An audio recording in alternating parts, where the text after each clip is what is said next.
this House may proceed by way of plenary. And Mr. Speaker, sir, an impeachment undertaken under Article 181 on the basis of gross violation of the Constitution, the commission of national or international crimes, and or abuse of the Constitution has thresholds, Mr. Speaker, sir. And I am happy, Mr. Speaker, sir, that I am not in any committee or in the special committee because I've defended one impeachment successfully, the latest impeachment of Governor Abdullahi. We defended him successfully in court, and the proceedings of this House were thrown out. I'm also lucky because I've proceeded before. I've defended another impeachment of Governor Waititu, and I was also involved in the impeachment of Governor Wambora. So I have a history of impeachments, but on the other side, Mr. Speaker, sir. Mr. Speaker, sir, the reason why members are protesting this afternoon is not because a choice of a committee under Standing Order 81B1 is not a good choice. No, I have told the Leader of Majority, Senator Aaron Cheriot, that it is not about the substance of the choices of senators who are in the committee. No, it is not whether they've been former governors serving. That is not the question, Mr. Speaker, sir, is the process. And the process could have been righted by holding a kamukunji or some form of consultation so that members on either side are informed of who goes into the committee. It is not about who sits in the committee, Mr. Speaker, sir.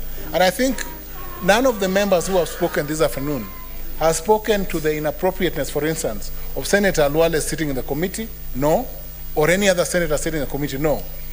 It is that neither the leader of minority, my learned brother, sitting right here, should have at least convened a kamukunji, Mr. Speaker, sir. I believe the same for the other side. You should have convened a kamukunji so that the names that would have found themselves, Mr. Speaker, sir, in the order paper would have been names that at least we knew and that we are aware, Mr. Speaker, sir, that there will be a committee. I will not say, Mr. Speaker, sir, that either method is better. But a plenary, Mr. Speaker, sir, affords members and all members, including first-term members like myself and Okenyuri, Senator Okenyuri, who is also serving here for the first time, an opportunity to follow proceedings from an impartial front, Mr. Speaker, sir. I'm informed, Mr. Speaker, sir, that such a proceeding will afford all members an opportunity to listen to the accusations and not just to sit here and wait for a report to be tabled before the Senate.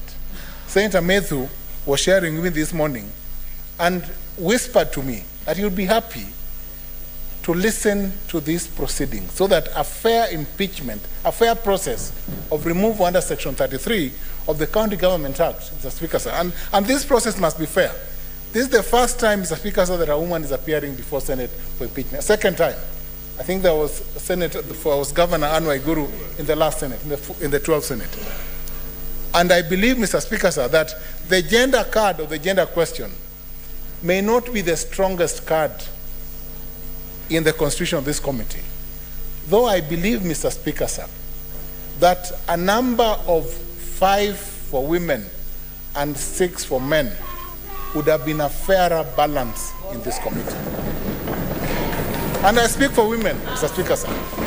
It is not just because I have been a gender teacher, Mr. Speaker, sir, but I speak to the question of some level of fairness or a feeling of fairness of both women and men who sit in the Senate.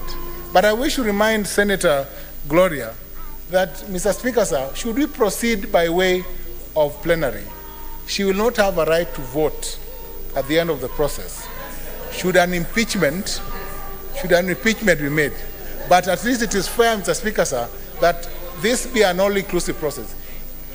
Ultimately, Mr. Speaker, sir, may I say this, Mr. Speaker, sir, that let us as Senate, whether we decide to go by way of committee or by way of plenary, have a process that is fair, that will give Governor Kawera Mwangaza an opportunity to defend herself, so that finally, if she's found to have breached the Constitution, or found not to have breached the Constitution, it would have been a fair process that would speak to what Senate will do from now and in the future.